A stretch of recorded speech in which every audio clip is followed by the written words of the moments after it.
ولا تحسبن الله غافلا عما يعمل الظالمون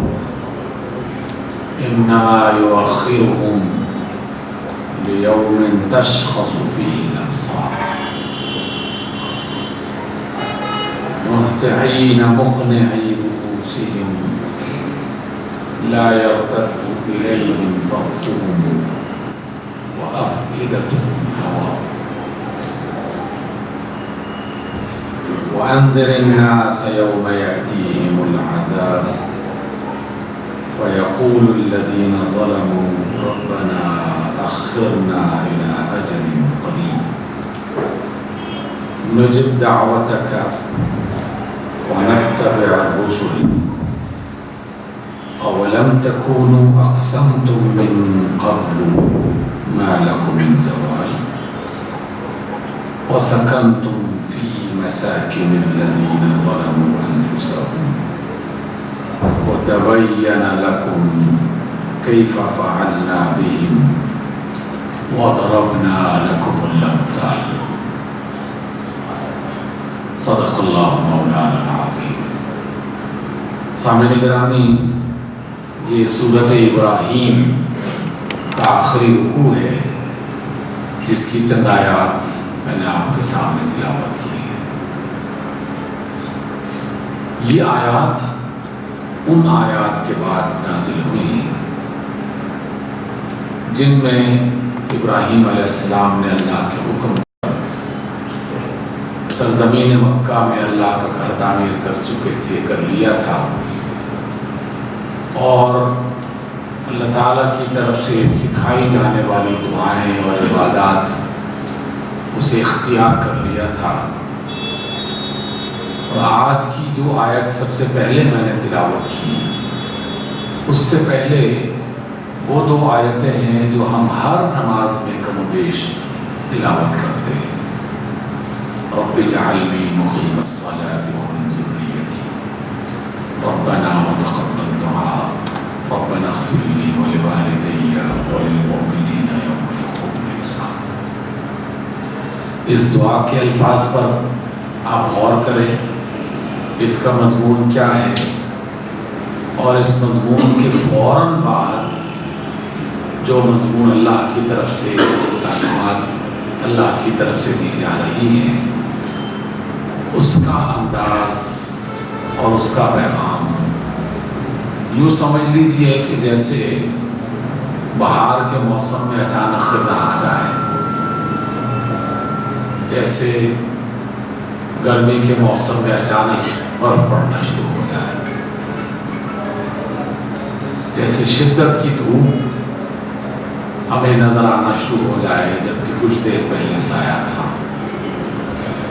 مراد یہ ہے کہ ایک طرف بہت نرمی والی بات، اللہ سے عاجزی والی بات، اے اللہ مجھے اپنا مطیع بنا دے، میرے بچوں کو نماز قائم کرنے والا بنا دے، اور میری بخشش فرما، میرے والدین کی بخشش فرما، تمام اہل ایمان کی بخشش فرما۔ ایک طرف اسلوب یہ ہے، اور فوراً بعد اللہ تعالیٰ نے یہ آیات اس کا حصہ بنا دی۔ پہلی آیت کا ہی غیظ و غضب بہت زیادہ ہے۔ اللہ فرماتے ہیں وَلَا تَحْسَبَنَّ الَّذِينَ ظَلَمُوا وَلَا تَحْسَبَنَّ اللَّهَ غَافِلًا عَمَّا يَعْمَلُ الظَّالِمُونَ۔ تم ہرگز اپنے رب کو غافل مت سمجھو کہ ظالم جو کچھ کر رہے ہیں اللہ تعالیٰ اس سے غافل ہو چکا ہے، اللہ کو کچھ پتہ نہیں چل رہا کہ ظالم کیا کر رہے ہیں، اور اللہ تعالیٰ انہیں پکڑنے پر قادر نہیں ہے۔ تو تم اللہ تعالیٰ کو، اپنے رب کو ایسا مت سمجھو، ہرگز اللہ غافل نہیں ہے ان ظالموں سے جو وہ کر رہے ہیں۔ آج ہی میں نے اس پر غور کیا، کئی بار پہلے بھی یہ آیات ذہن سے اور نظر سے گزری ہیں۔ ہمارے آس پاس کئی ایسی عمارتیں ہیں، مسجدیں ہیں، جس میں جب آپ اور ہم داخل ہوتے ہیں تو لکھا ہوتا ہے کہ کیمرے کی آنکھ آپ کو دیکھ رہی ہے۔ جیسے ہی کوئی شخص یہ جملہ پڑھتا ہے تو فوراً محتاط ہونے لگتا ہے کہ گویا CCTV کیمرے لگے ہوئے ہیں، اور اگر میں نے ذرا سی بھی ادھر ادھر کی کوئی غلط حرکت کر دی تو کیمرے کی آنکھ مجھے محفوظ کر لے گی، اور ہم محتاط ہونے لگتے ہیں۔ پہلے بھی سوچتا تھا، آج بطور خاص میں نے سوچا کہ کیسے نادان ہیں ہم لوگ، انسانوں کے لگائے ہوئے CCTV کیمرے سے ہم ڈر جاتے ہیں اور یہ سمجھنے لگتے ہیں کہ ہمیں تصویر میں محفوظ کر لیا جائے گا، اور اگر ہم نے کوئی غلط حرکت کی تو پکڑے جائیں گے۔ لیکن اس اللہ کے بارے میں ہم یہ نہیں سوچتے کہ اس نے ہمیں محفوظ کرنے کے لیے، ہمارا ریکارڈ رکھنے کے لیے، ہم پر نظر رکھنے کے لیے کیسے کیسے نیٹ ورک بچھا رکھے ہیں۔ ہمارا CCTV تو کبھی ادھوری تصویر بھیجتا ہے یا محفوظ کرتا ہے، کبھی اس تصویر کو ایڈٹ بھی کیا جا سکتا ہے، کبھی وہ توڑے بھی جا سکتے ہیں۔ مجرمین جب کوئی خاص کارروائی کرنا چاہتے ہیں تو ہم نے 2-3 دن پہلے یہ دیکھ لیا پورے پاکستان میں، جس عمارت میں گھسنا چاہ رہے تھے تو سب سے پہلا حملہ ان TV کیمراز پر کیا گیا، اور اس کے بعد وہ بے خوف ہو کر اپنی کارروائیاں کرنے لگے کہ اللہ تعالیٰ کے نیٹ ورک کو بھی توڑا جا سکتا ہے۔ قرآن میں، اللہ کی کتاب نے اس کے بارے میں جو کچھ بیان کر دیا ہے، ذرا سا بھی انسان سوچے تو رونگٹے کھڑے ہو جاتے ہیں۔ وہ جو آپ اپنے در و دیوار پر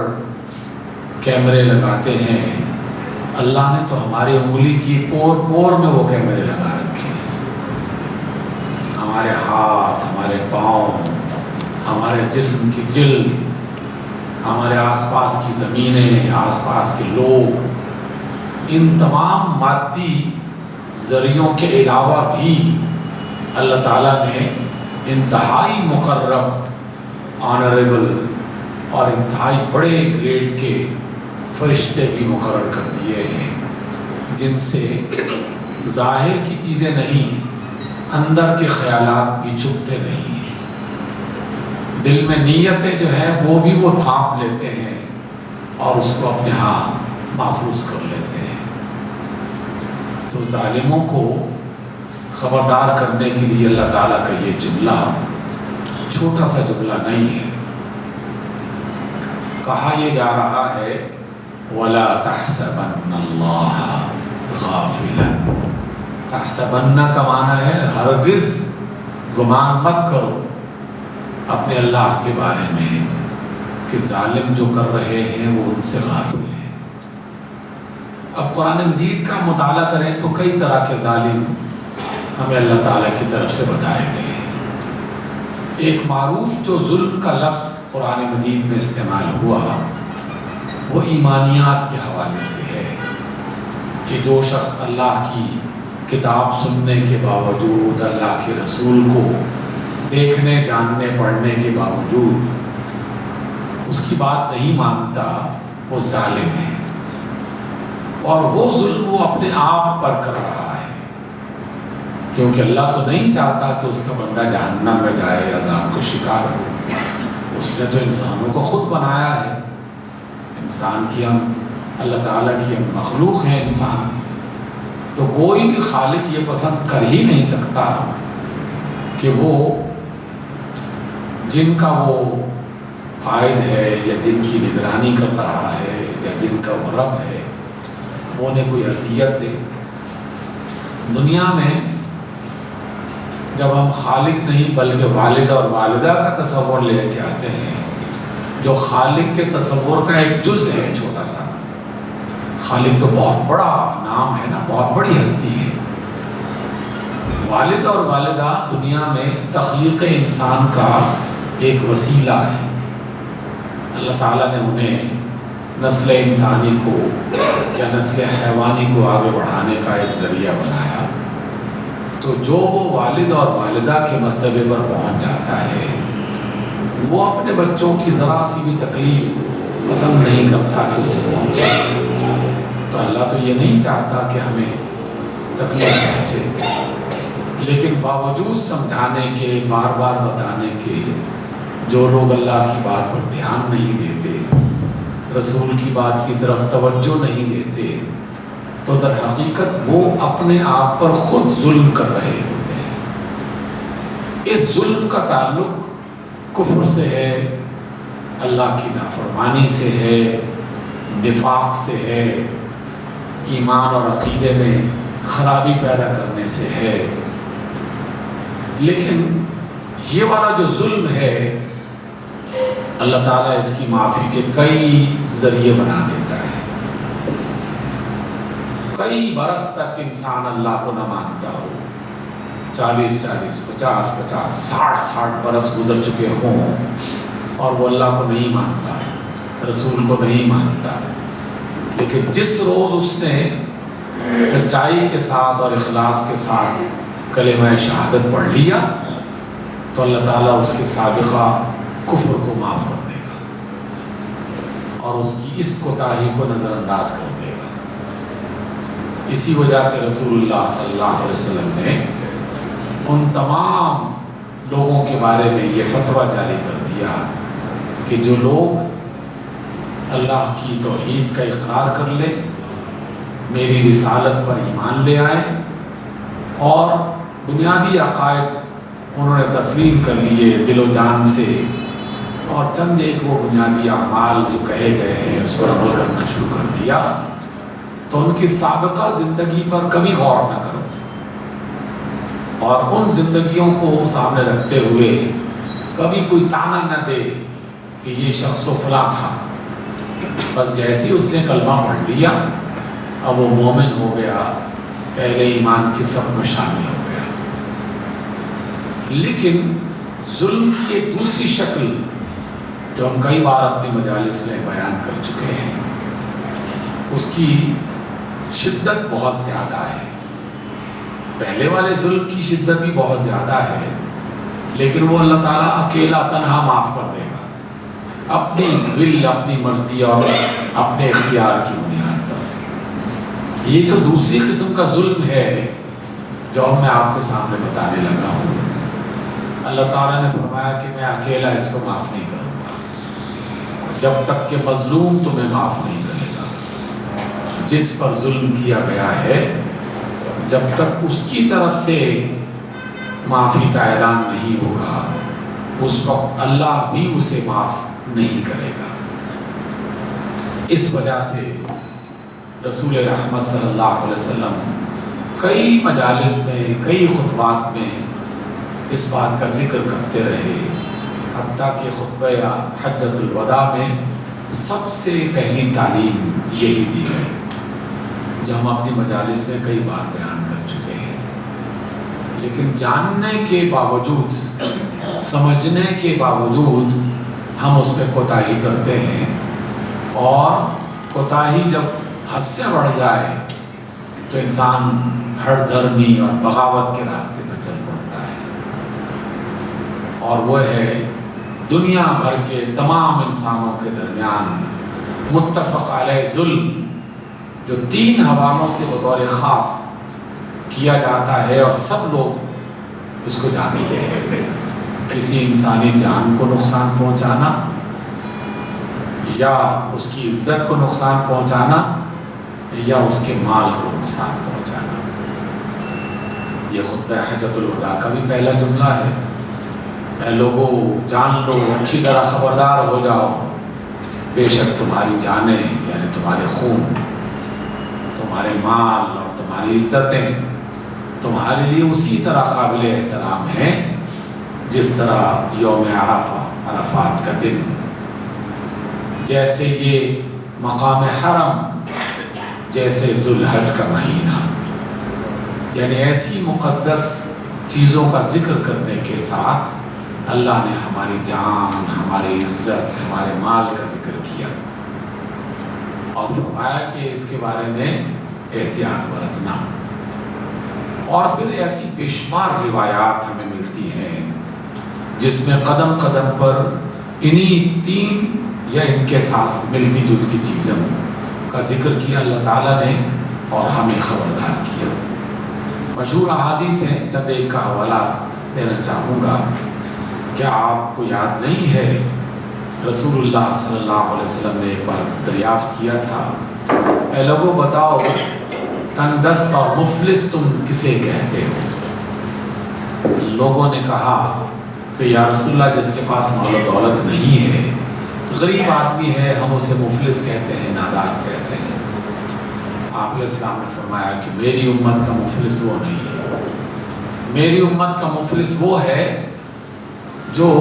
اللہ کے حضور آئے گا اور اس نے کسی کو قتل کیا ہوگا، کسی کو مارا ہوگا، کسی کو گالی دی ہوگی، کسی کا مال کھایا ہوگا، اور اللہ کے سامنے وہ کھڑا ہو کر شکوہ کرے گا، اپنی فریاد پیش کرے گا کہ اللہ اس بندے نے میری جان کو نقصان پہنچایا تھا، فلاں شخص نے میری عزت کو نقصان پہنچایا تھا، فلاں شخص نے میرا مال لوٹا تھا، میرا حق ادا نہیں کیا تھا۔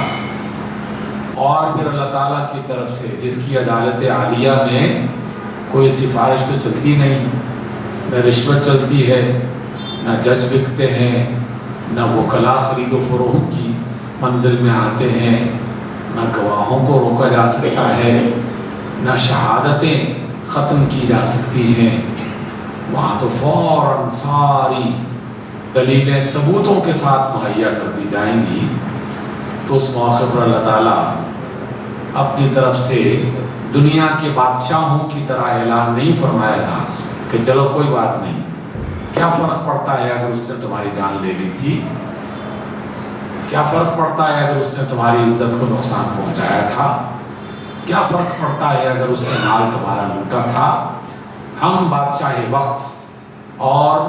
ملک السماوات والارض ہیں، ہم تمہیں فارغ کرتے ہیں، چلو نکل جاؤ یہاں سے۔ اس عدالت عالیہ سے ایک ہی پیغام آئے گا کہ یہ مظلوم میرے سامنے کھڑا ہوا ہے، اس کی داد رسی کا اہتمام کیا جائے، اس کا مال جو لوٹا گیا ہے تو جس نے لوٹا ہے اس کی نیکیاں اس کو تقسیم کر دی جائے۔ رسول اللہ صلی اللہ علیہ وسلم نے بالکل کھل کر یہ کلمات ارشاد فرمائے کہ جو اس مومن شخص نے نمازیں پڑھی ہوں گی، روزے رکھے ہوں گے، صدقے دیے ہوں گے، خیرات کی ہوگی، وہ اس کے ظلم کے بدلے میں تقسیم کر دی جائے گی۔ جس نے اس سے مار کھائی وہ اس کی نمازیں لے جائے گا، جس نے گالیاں سنی اس کے روزے لے جائے گا، جس کا مال لوٹا گیا وہ اس ظالم سے اس کی زکوٰۃ اور اس کے دیگر جو نیکیاں ہیں وہ چھین کے لے جائے گا۔ آپ سب اس حدیث کو جانتے ہیں، لیکن اس حدیث کو جاننے کے باوجود جب ہم کسی خاص مرحلے میں آتے ہیں کہ جب امتحان کا وقت ہوتا ہے، جب بتانا ہوتا ہے کہ واقعی میں اس حدیث کو جانتا ہوں اور میں اللہ کے رسول کی بات کو مانتا ہوں، وہ اس غصے کے عالم میں یا چند مفادات حاصل کرنے کے چکر میں یا کسی بڑے کی بات کو ماننے کے انداز میں وہ ہر ظلم کرنے کے لیے تیار ہو جاتا ہے۔ سامعین گرامی، میں یہ آیات ویسے نہیں سنا رہا، تمام عقل مند انسان جانتے ہیں کہ ہم اپنے ملک کو بنیاد بنا کر اپنے ملک کے حالات کو پیش نظر رکھتے ہوئے ان گناہوں کا اور ان ظلموں کا ذکر کرنا چاہتے ہیں، کیونکہ آیات اور احادیث تو ہمیں سمجھنے کے لیے عطا کی گئی ہیں، پڑھنے کے لیے، سمجھنے کے لیے اور سمجھنے کے بعد سنبھلنے کے لیے، تاکہ ہم بھی جائزہ لیں کہ کیا واقعی ہم اس کو مانتے ہیں۔ اگر میں ایک طالب علم کی طرح سے اس کا مطالعہ کروں، غور کروں، تو کم از کم جب سے پاکستان بنا ہے اس وقت سے ہم نہ قرآن کی اس آیت کو مان رہے ہیں نہ رسول اللہ صلی اللہ علیہ وسلم کے اس فرمان کو مان رہے ہیں. اور صرف یہی آیت اور حدیث نہیں، اس سے ملتی جلتی بے شمار آیتیں اور بے شمار احادیث، ہم اس کو ماننے کے لیے تیار ہی نہیں ہیں. ہم یہ سمجھتے ہیں